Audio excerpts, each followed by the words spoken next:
E aí, avançando um pouquinho sobre o que a gente vai tá pretendendo falar hoje, é também um problema de viés. Os vieses na nossa discussão aqui é primordial. Eu separei uma um videozinho para vocês darem uma olhada.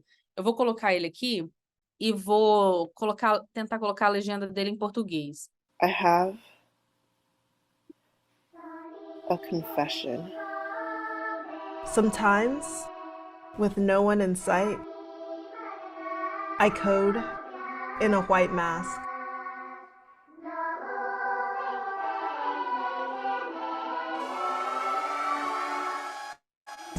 As I Vou make, colocar aqui no começo. I have a confession. Sometimes, with no one in sight, I code in a white mask.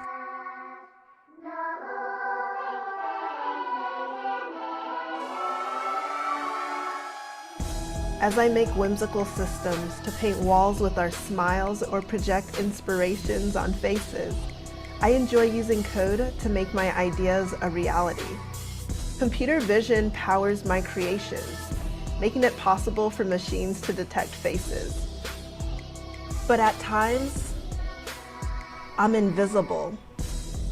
You see, machines view the world through a coded gaze. They digest pixels from a camera in dictated ways. Using machine learning, we create training sets with examples that help the machines detect new faces. A lack of diversity in these training sets leads to limited systems that can struggle with faces like mine. To save time, code libraries for facial recognition are shared like off-the-shelf parts. Many computer vision projects share the same code. Any bias in the system propagates widely and implants a coded gaze. The coded gaze reflects the views of whoever creates the systems. All of our work reflects both our aspirations and our limitations. Can we do better?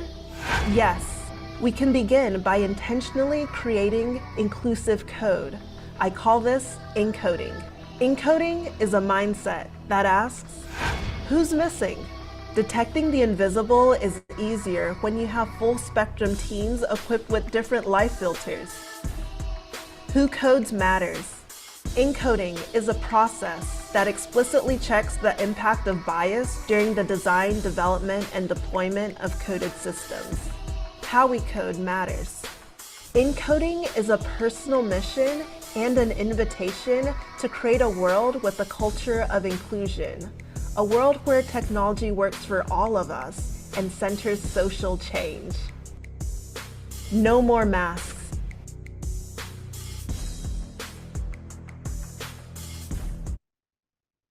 Pessoal, vocês vejam aí, eu acho que deu para compreender, mesmo com a legenda com um pouco de delay, eu imagino que tenha dado para compreender bem.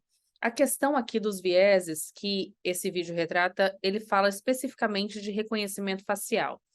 Ela diz o seguinte, fala assim, olha, eu que sou negra, eu não tenho o meu rosto reconhecido em algumas plataformas de reconhecimento facial. Lembrando que reconhecimento facial é um tipo de inteligência artificial que usa deep learning, tá? O reconhecimento facial, para você fazer uma máquina aprender a fazer reconhecimento facial de alguém, ela precisa ter dados para aprender. E aí, o que que ela diz? Fala assim, olha, quem está fazendo esses códigos e os dados que eu estou fornecendo para essa máquina, ela está viciada com alguns vieses. E que no caso do que o vídeo está sendo abordado aí, é um viés racial. A máquina ela não aprendeu suficientemente a entender, a fazer o reconhecimento facial de pessoas negras, porque é menos exposta a isso, né? E tem as chances num reconhecimento facial qualquer, ter um problema de reconhecimento de uma mulher negra é muito maior do que de um homem branco. O homem branco naquela escala, ele é o mais fácil reconhecido, porque a máquina foi exposta a tantos homens brancos que ela consegue visualizar bem, consegue entender e fazer os cálculos probabilísticos que ela tem para colocar lá, não, é esse aqui, é fulano de tal, é fazer, metrificar, transformar o rosto em números. E aí ele consegue fazer isso com alta precisão. Já de uma mulher negra, como a máquina foi pouco exposta a esse tipo de imagem, ela não aprende com a precisão que precisa. E aí, olha só o problema que isso pode gerar, né? Isso pode ter um reconhecimento facial de uma pessoa por outra. Eu tenho certeza absoluta que vocês já viram isso acontecer na vida real mais de uma vez. E, normalmente, as vítimas desse mau reconhecimento facial, desse reconhecimento facial falho, são pessoas negras, especialmente mulheres negras, né? E tem um problema que ela tem dois níveis aí. Uma é a reprodução dos vieses que existem na sociedade, ou seja, eu tenho uma sociedade que é racista. Então, essa sociedade, ela vai no seu código, na hora de dar os seus dados para essa máquina aprender, vai dar um código, vai dar dados com base reproduzindo esse racismo. No caso de um tipo qualquer que não seja reconhecimento facial, por exemplo, vou dar um exemplo concreto. Nos Estados Unidos, se utilizava um sistema que era chamado Compass. O Compass, ele funcionava como um score. Ele tinha uma série de informações sobre o indivíduo, fazia um perfilamento dele, e com base nesse perfilamento, ou seja, nesse perfil que o programa cria, ele diz se aquele sujeito tem um índice grande de reincidência, se não tem, se ele pode ser colocado em liberdade condicional, se não tem, se ele pode receber cautelares alternativa à prisão, se não pode, se ele pode progredir de regime, se ele não pode.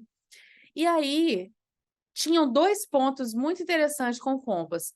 Começaram a ver que tinha uma relação muito específica entre penas altas, não concessões de liberdade, enfim, tudo que era de pior acontecia para pessoas negras. E às vezes pessoas brancas, com uma situação até pior, recebiam um score de menos risco, ou seja, recebiam mais benefícios. E aí começaram a tentar entender, visualizaram que tinha esse problema, né? Conforme o Compass foi sendo utilizado, viram que, peraí, como assim, 2 pesos, 2 medidas? E aí foram ver. Como ele aprendeu com os dados que já existiam ali nos Estados Unidos de encarceramento, e dentre esses fatores tinha também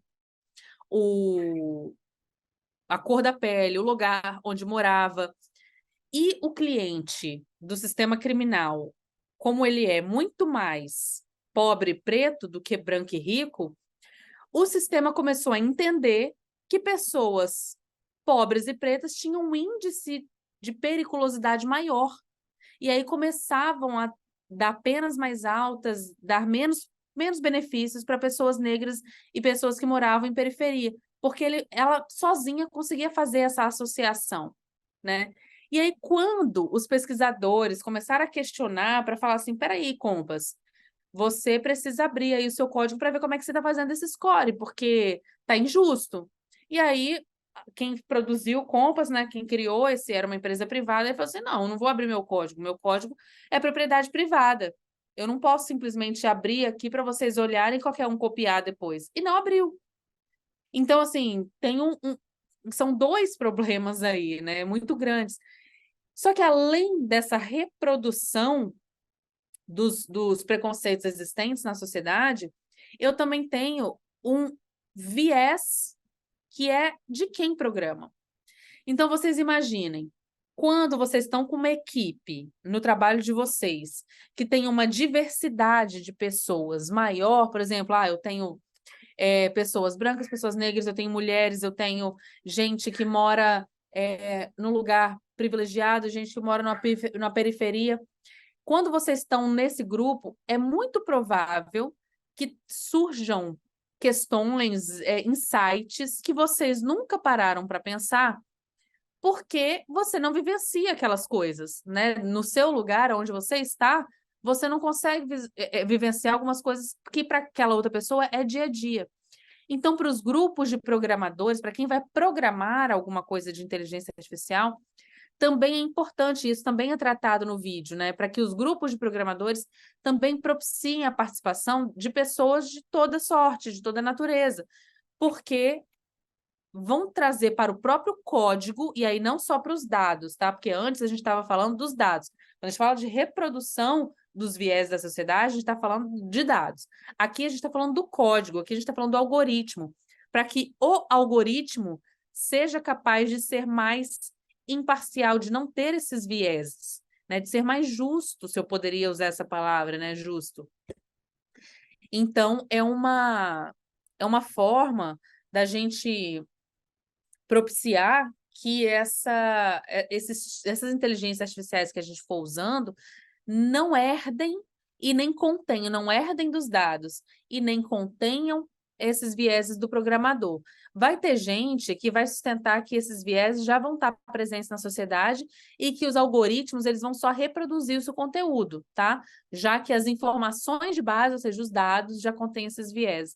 Só que nesse cenário, eu estou considerando que o algoritmo é neutro, enquanto os dados são enviesados. Só que como a gente discutiu agora, a gente tem que lembrar que o programador não é um sujeito neutro, não é um sujeito imparcial. Então, os seus algoritmos também não vão ser, tá? Então, daí a importância de que na própria confecção, na própria elaboração do algoritmo, esses vieses sejam eliminados, né? Propiciando essa diversidade na hora da produção, da programação.